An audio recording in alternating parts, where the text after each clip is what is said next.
Welcome everybody to the Wake Up Call channel. How is this for In Your Face? The bizarre vortex that you're seeing on the screen, which most of us know as the symbol for hypnotism. It's called the hypnosis vortex, or in some cases, it's called the hypnotic spiral. I've covered this symbol before, that it is used in witchcraft and the occult.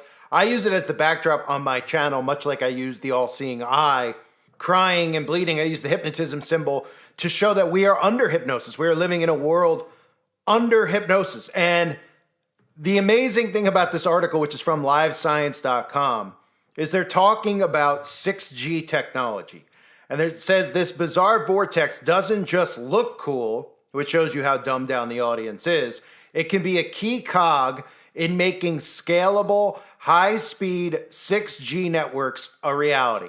Flexible plates and nanotubes could pave the way for adaptable controllers for terahertz 6G signals. It says the future of superfast 6G communications could lie in the use of these flexible plates with eye-catching spirals of carbon nanotubes tuned to broadcast terahertz signals. I'll get more into the article after I show you some of these things so you can piece this together. And again, it's not a coincidence that 6G and the symbol and the wavelength and the frequency they're using is the hypnosis, or the symbol that we know of as a symbol of hypnosis. Now, the carbon nanotubes, people need to understand, because right there in that article from a Live Science, which is like Popular Science or Popular, this is a large media outlet that pushes science on us, right? They're talking about carbon nanotubes being broadcast. And guess what they're talking about? Guess what wavelength they're talking about? Hypnotism, right? We all think of hypnotism being under mind control. Well, when you have carbon nanotubes inside of your body, you then become a hackable human being.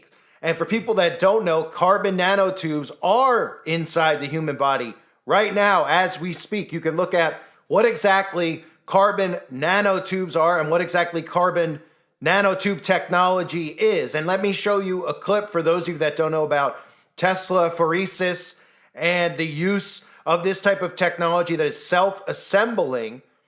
They're talking about this being inside of your body. I've talked many times about the scene that nobody ever talks about in The Matrix, is where they show you the battery, right? Turning you into this, and he shows you the Duracell battery. What they've been telling you little by little is that human beings are going to make up really a computer network through what they call the Internet of Bodies. You've probably heard that terminology somewhere before. We've seen articles out there already talking about how scientists want to use people as antennas to power 6G technology. Well, let me show you what the nanotechnology looks like, and then of course you could imagine with 6G frequencies what it's going to do when it interacts inside of humans. What we've designed, and we've done this very, very quietly, but we're glad to now release it to the world, is this idea of Tesla phoresis, which is a discovery we made several years ago, and we've been developing it.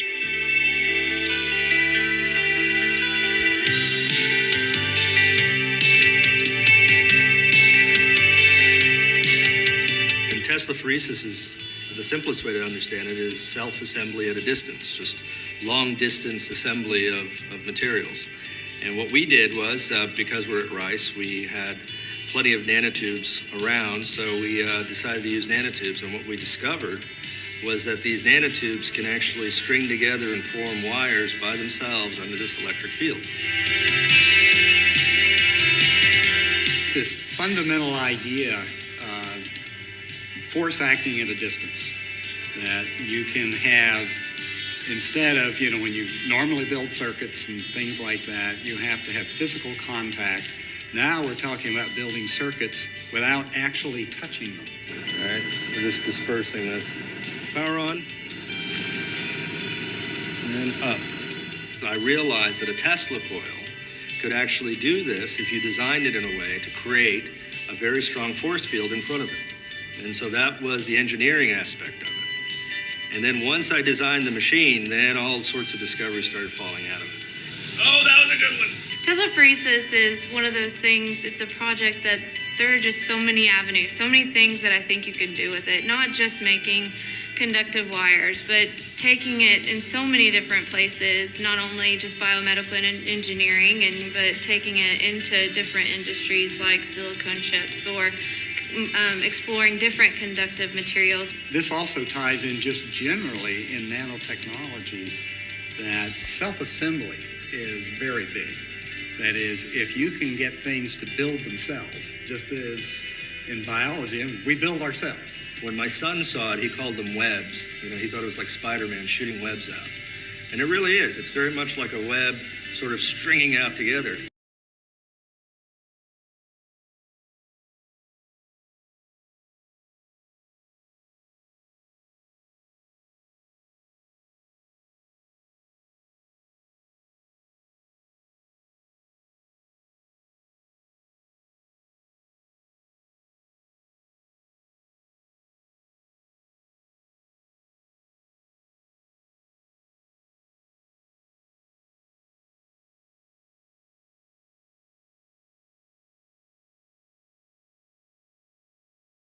So while most people see that, they can't grasp what it actually is. They see stuff like this, and eventually they will be told, as they become more desensitized to this type of technology, that this type of technology can go inside of their bodies. When they announce it, most of these people don't know it's already in most of their bodies.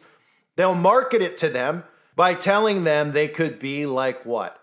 Superheroes. They could be like real life superheroes by having this type of technology inside them, and they will embrace it. So to the article that's talking about the future of super fast 6G communications, they say it could lie in the use of carbon nanotubes. In a new study, which was just published in the Journal of Advanced Optical Materials, researchers explain how layers of spiral zone plates can act as optical components to manage a THZ beam.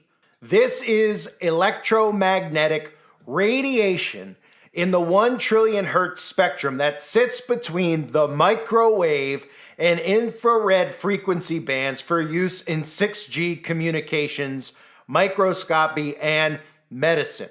So a lot to take in that sentence. Electromagnetic radiation in the 1 trillion hertz spectrum that sits between the microwave and infrared frequency bands. It sounds pretty extreme for the human body, but this is the experiment that's being done on the majority of the human race as we speak. It says by combining two plates and rotating them relative to each other, the researchers changed the distribution of the intensity of the terahertz beam and split it into several areas of different radiation intensities. This could be used to create several channels for high-speed information transfer. And remember, human beings are hooked up to this. The Internet of Bodies, they've conditioned you into thinking that it's just a bunch of people who are using the internet on their computer or on their phone. I've talked about all of these things that we've heard over the years about uploading your consciousness, right? The mainstream media television shows, they always talk about this notion of uploading your consciousness. Amazon has a show, Upload, about uploading your consciousness. People don't think much further than that, but the operation of uploading your consciousness is already underway. People are uploading their every thought to the internet. The next step is having your bodies hooked up to the internet. And it'll be a seamless transition, because what people will be faced with is the realization of life without the internet, or going on board with having this stuff put in you, going on board in order to have the technology available to you. And remember, most people use the internet as a source of information. So they'll market this to people as being a superhuman, having more, having all this stuff embedded in you, so you don't even have to use a Google search anymore. And this, of course, is changing what a human being is.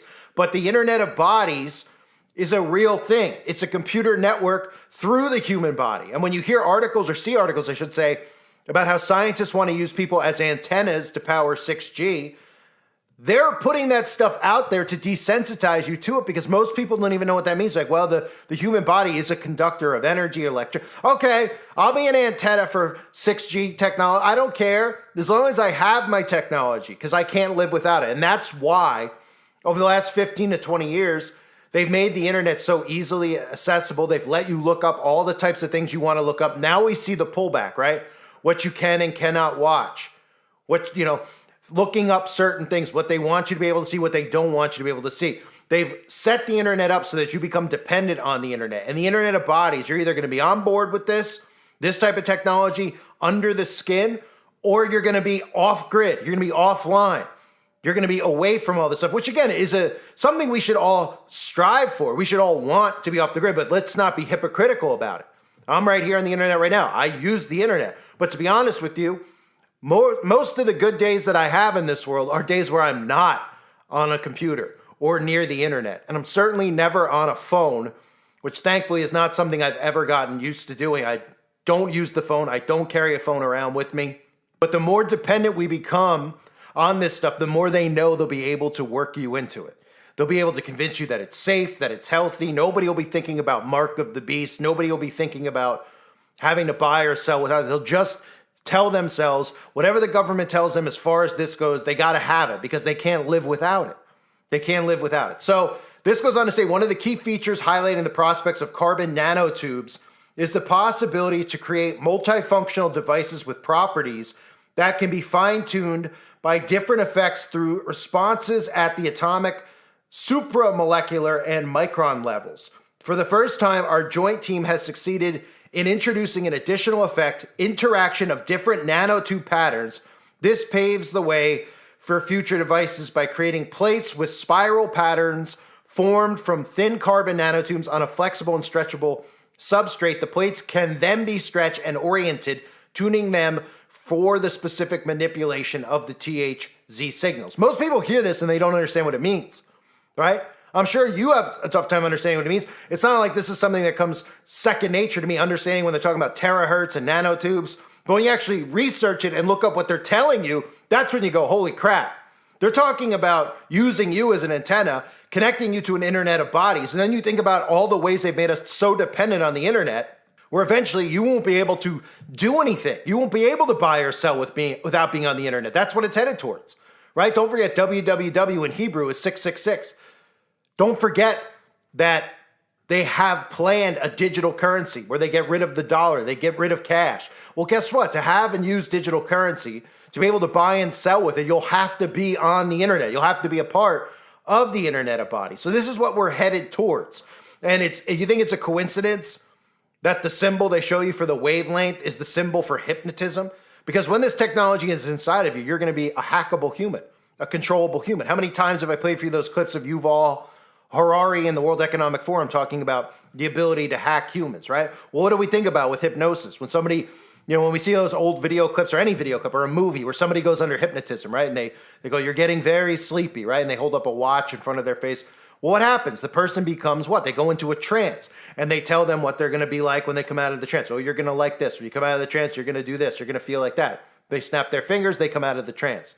This is literally the hacking of human beings that you're seeing through 6G technology. I thank everybody for being here. Hope you're all doing well. God bless you and your families as always.